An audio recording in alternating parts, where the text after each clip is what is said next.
Good morning. This is Faith in Our Hometown, brought to you as a community service and sponsored by Mercy Hospital, Joplin. And now, here's your host, Father Jay Friedel. Good morning and welcome to Faith in Our Hometown, our weekly conversation about issues of faith and how they intersect in our lives as citizens here in the greater Joplin area. This morning, my guest is going to be Leslie Mays Eatson, who is one of my colleagues from the Catholic Center in Springfield. I can't talk this morning for whatever reason. But at any rate, Leslie's our communication director, and we're going to be talking a little bit in this time before the inauguration about some of the what's happened to us as a community of faith since the election and some of the furor that's continuing to spin around about the inauguration. So we're going to talk about how we might land there as people of faith. We're going to talk about our need to pray for our elected officials and how we're going to support them and challenge them all at the same time. So we'll be right back in just a moment after this Mercy Minute. Stay tuned. This is Faith in Our Hometown.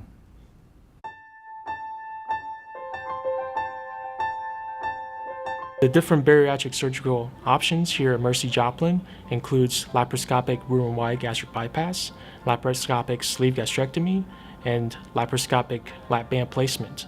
In addition, we also offer revisional laparoscopic surgeries for those patients that have had previous bariatric procedures but have had failures. The surgical procedure of choice will vary with different individuals, and so that's why our team will work with the patient on an individual basis to determine which procedure is the best fit for them. All three of the bariatric procedures that we offer here at Mercy Joplin have a long track record of proven safety and efficacy. The best procedure for the individual has to be a decision to be decided between the patient and the physician.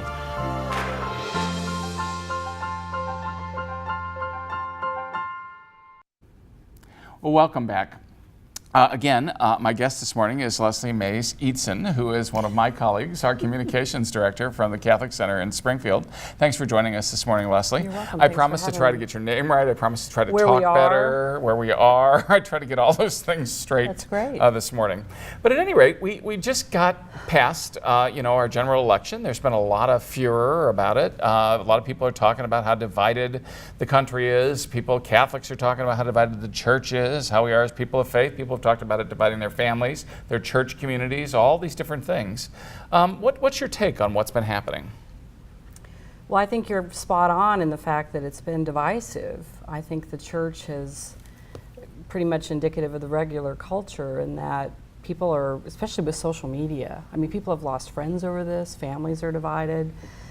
And really I credit social media for a lot of it because it just seemed to fuel the fire a lot of times. I had several friends and colleagues who frankly just said, I'm not even going to get on social media right now because it's just fanning the flames of it's passionate. It's certainly been a passionate election. Sure. So.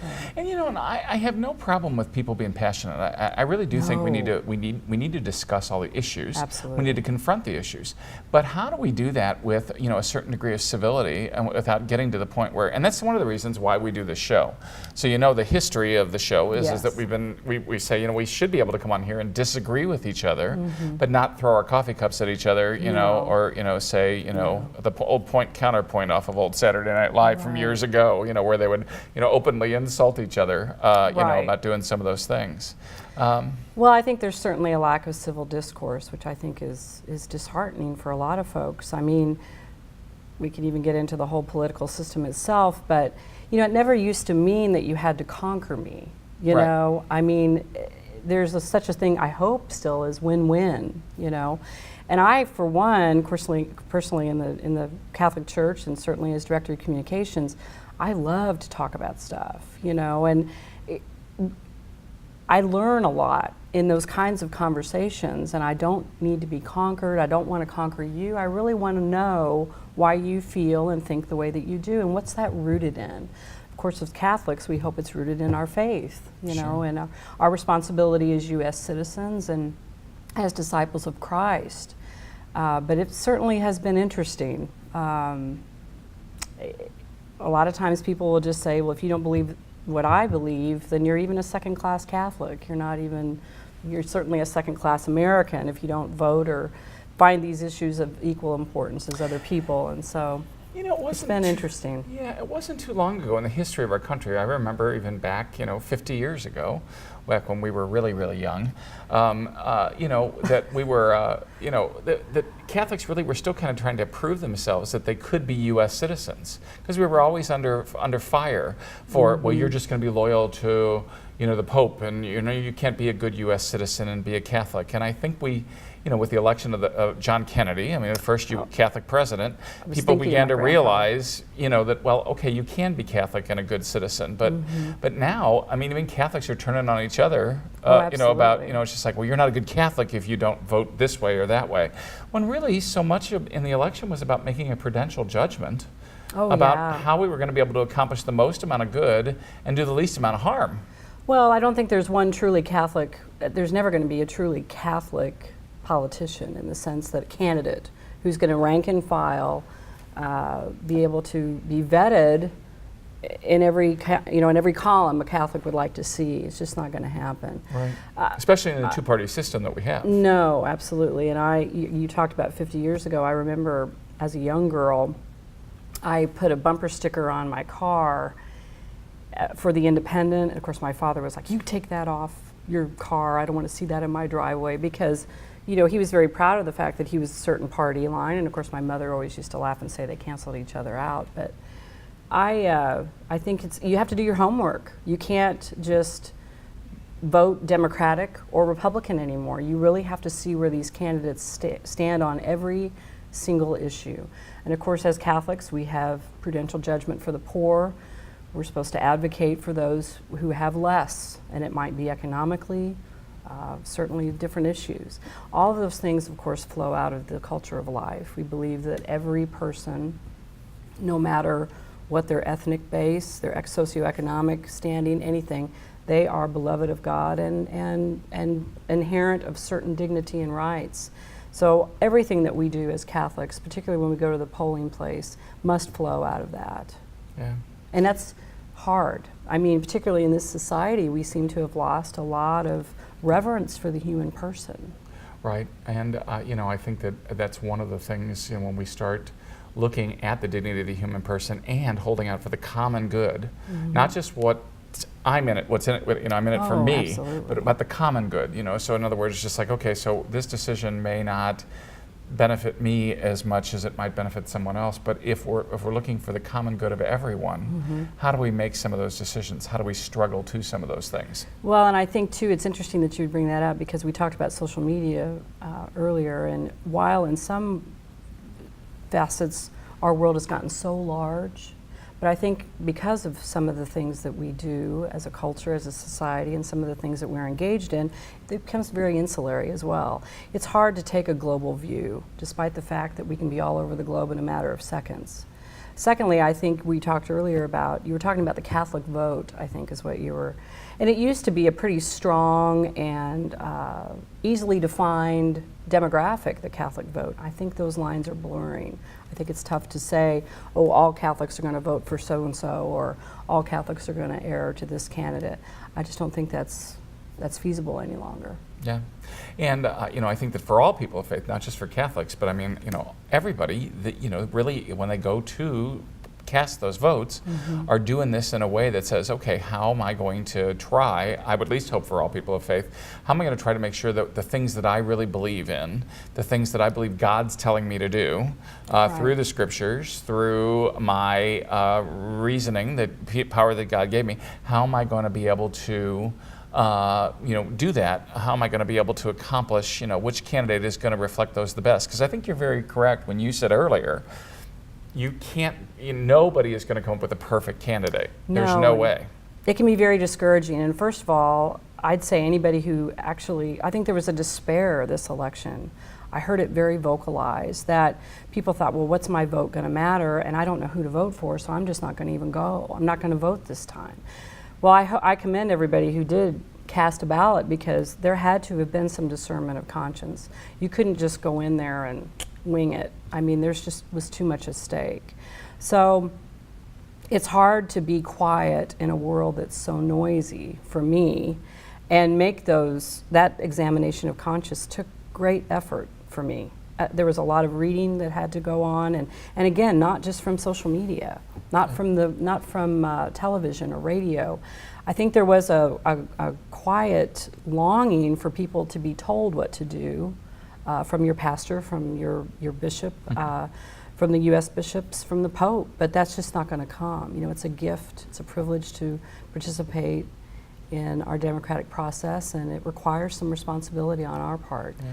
It's not easy. I always laugh because people will come up to me before an election and they'll say, "How are you going to vote?" And I'm like, I never tell anybody how I'm going to vote.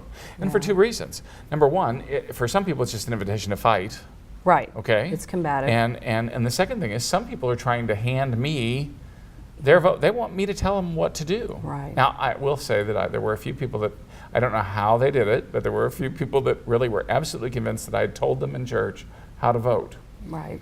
And I mean, I nothing of the sort. I mean, as a matter of fact, I think my final rejoinder was, when I was saying, for those of you who have a party, for those of you who really adhere to a party and party loyalty, for those of you who have a party, would you do me a favor and the next time find a candidate that would be easier for me to vote for without feeling like I was doing something dirty? Okay? I mean, and that was, You said that in church. I did say that in church. But I really, because I don't care which way I would have voted, I would have felt compromised.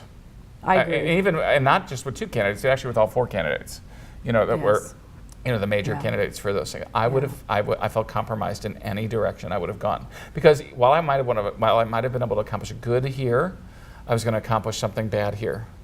If I looked like I was supporting something that was one of the values that I think reflect the values of the gospel here, I was also voting for things that I thought were very anti-gospel, in this category. Right. And that was what made it so challenging and so difficult.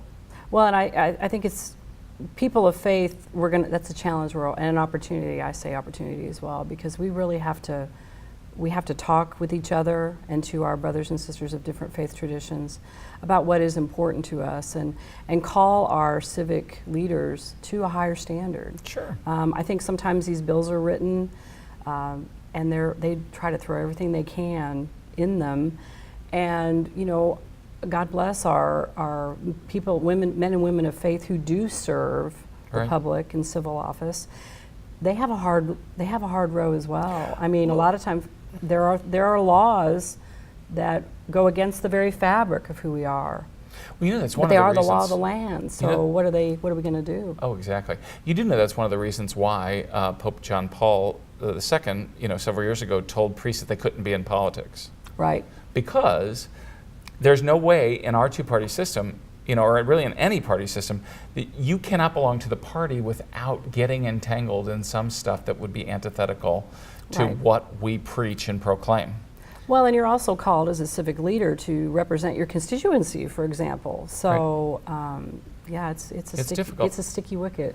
And if you remember, there was a very prominent priest who was involved. He actually was a congressman for several years. Daniel Berrigan. And he was a Jesuit, and he took a lot of flack.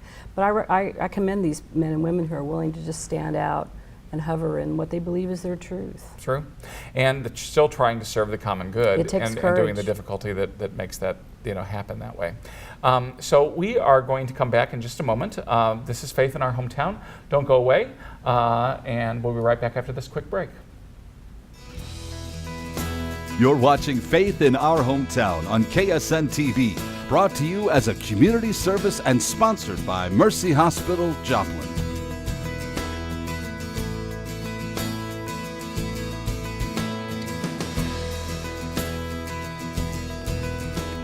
So welcome back. Again, my guest this morning is Leslie Mays Eidson, who is our, I'm going to tell you the reason why I laugh about your name all the time is I know what it is, but whenever I call you in my car and do it, the lady on the things doesn't know my name. She doesn't know your name. She keeps calling you Leslie Mays Eidson, and I keep laughing about it. So at any rate, less than 2 weeks from now, Oh, gosh. we're going to have the inauguration of President-elect Trump. Okay, he is Right. the man who won the election. The democracy has spoken, and that is who is elected.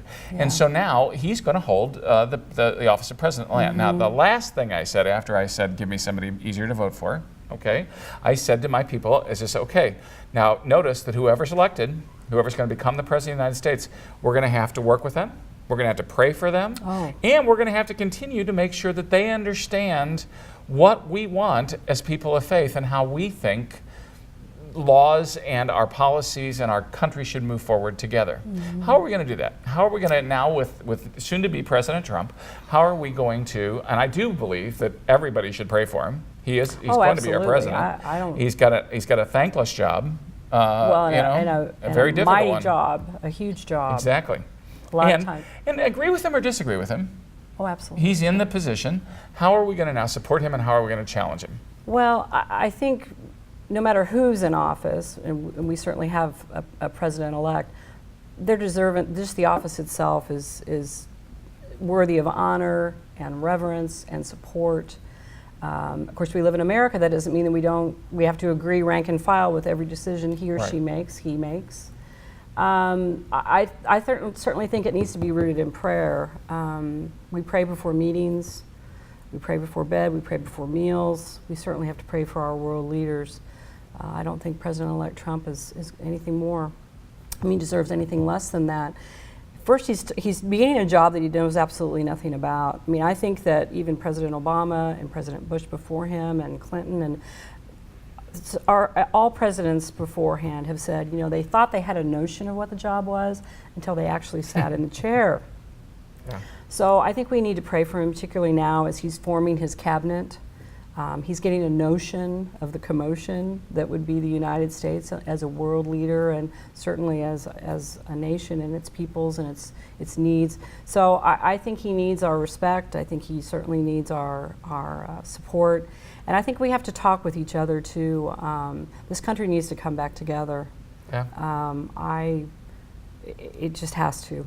We have to be a house united because we're just gonna falter. We can't have that. Yeah, and so I will stronger tell you together. that I really truly have, and I can honestly say that I've prayed. I prayed for all the candidates before the election, and I've certainly Yes. prayed with all those who have, won the elections. And as I said to everybody, I will work with whoever is elected because I have to. Right. I don't have any choice. Yeah. I have to work with whoever's elected. I'm going to like some of the things that they're going to do. I'm going to be very opposed to some of the things they're going to Right. do. They've still got to continue to hear from me. Oh, sure. I sometimes wonder if they've got a list in the governor's office of, the things that we call about, and just say, it's just like, I would like to go on record as saying, I would hope that the governor would do this, or would call my legislators and say, I would hope that, when this particular bill comes in, I would hope that they would vote this way and for these reasons.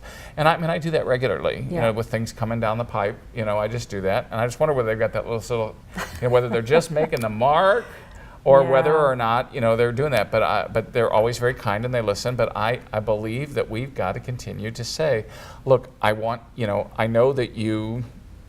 Some of our electorate. I've even called the offices and said, I know you hold a different position than I do, but I'd like you to think about these things. Yeah. You Well, know? I think that responsibility is 365 days a year. It's right. not just during an election cycle. Faithful citizenship doesn't begin and end at our polling place every 4 years when we have these major elections. We're to be knowledgeable and participating in our society as people of faith all the time. Okay. It matters what's going on at our municipal court system, certainly the state. I think, it's easier now to contact your legislatures. Oh my gosh, You yes. don't have to even make sure that you have a stamp at home, which a lot of people don't anymore. They just email things all the time. Right. But yeah, I'm like you. I don't want to be that. I'd hate to be that person. Just so-and-so called again or so-and-so, but I think that's the beauty, and we have a right to do that. Mm-hmm. And I think an it's obligation. Well, it's a responsibility, and it's an Yeah. obligation. It certainly is. We're called to be faithful citizens, and especially after this particular election, as I said, there was a certain despair. People they wanted to stay home. They didn't know what to do. They didn't feel up to the challenge. Well, it's here, and it's not over with. We have to. I think there were a lot of people that threw up their hands and said, these candidates don't represent me. Yeah. They don't represent my party, and they don't represent me. Yeah. And I thought to myself, well, whose fault is that? Yeah. You know, if we don't voice what is important to us and how we think we should get there, I mean, it's our privilege and right to do so. And we can't say, oh, that guy, he's not doing what I want him to do, if we don't tell him what it is we want, what we Right. need, what's important in our communities, to our families. You know, and some of the things that he ran on, I hope he can't accomplish. You He know? can't? I hope You he hope he can't accomplish can't? some of the things he ran on, because I think that some of those things that he ran on, I don't want to see accomplished. I think they're not in the best interest of the common good. I agree. You know, so I'm going to challenge him on those things. I think that some of the things that he ran on are every bit in for the common good. You know, and I want to see those things. I want him to champion those things. I want him to run forward and do those things.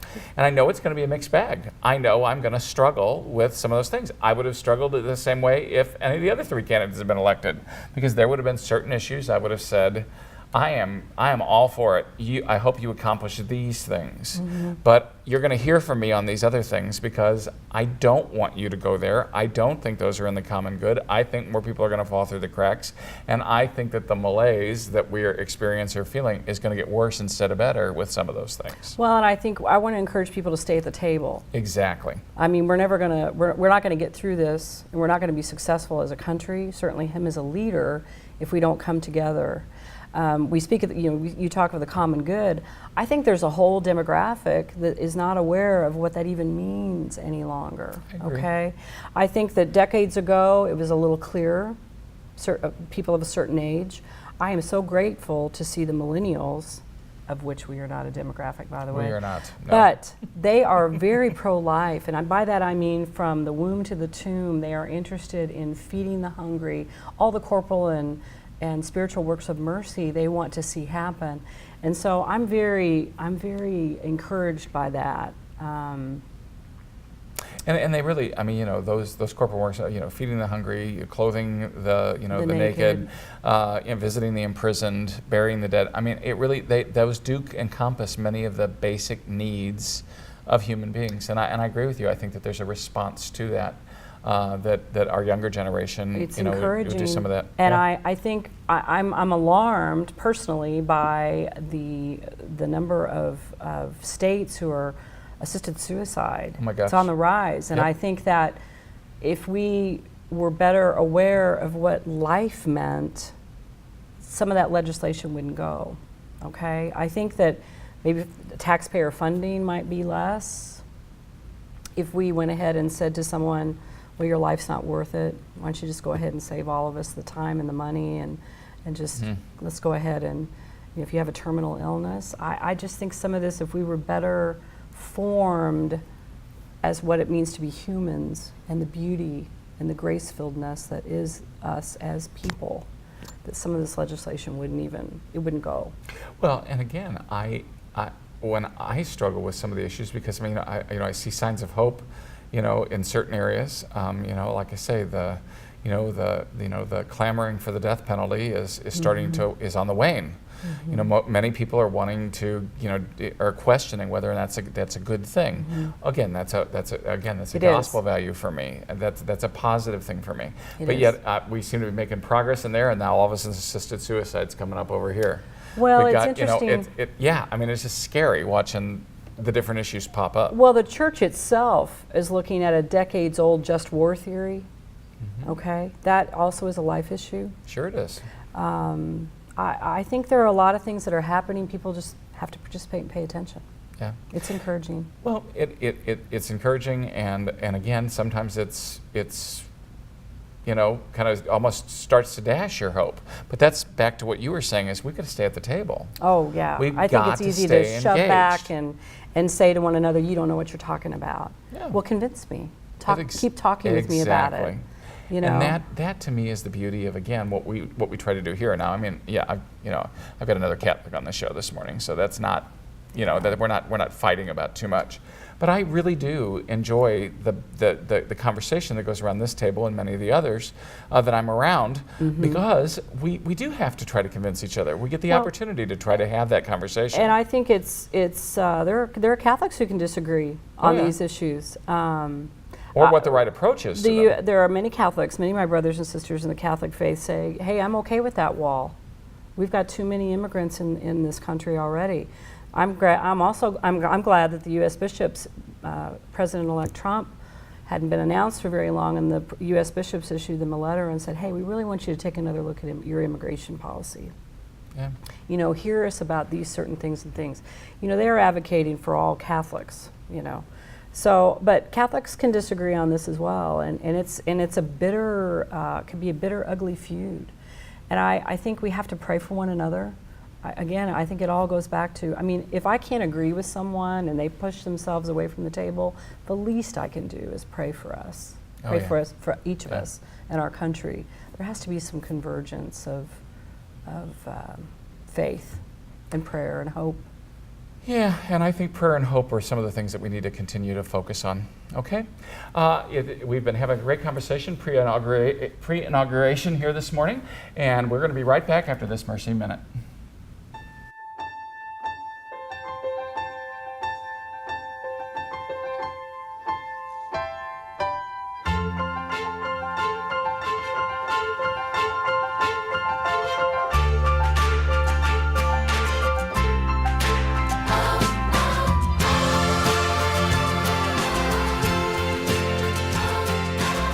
Find out how a Mercy doctor can take care of you.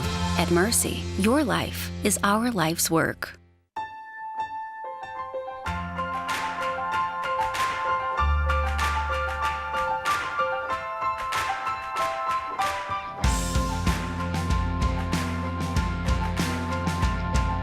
Quality, safety, and an exceptional patient experience. Mercy is grateful to be recognized as one of the top 15 health systems in the United States. At Mercy, your life is our life's work. Well, again, thank you for joining us this morning for Faith in Our Hometown. Our guest this morning has been Leslie Mays-Eidson, who is the Communications Director for the Diocese of Springfield-Cape Girardeau, one of my colleagues that I work with in Springfield regularly. So thank you for joining us this morning, Leslie. We've been talking about what's going to happen here in a couple of weeks when we inaugurate a new president. And the fact that the election was one day, but 365 days a year, the rest of us as people of faith have to continue to try to take part in our political process and make sure that our issues, whatever we happen to hold, our issues of faith, whatever faith we happen to hold, are continued to be reflected as a part of this great democracy of ours. How do we bring those issues to the table? How do we continue to challenge people to care?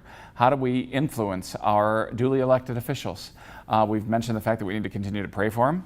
We've mentioned the fact that we need to continue to try to call them and make sure that we know that we want them to move forward in certain ways on the issues, and we will continue to do those with our insistence in doing our thing.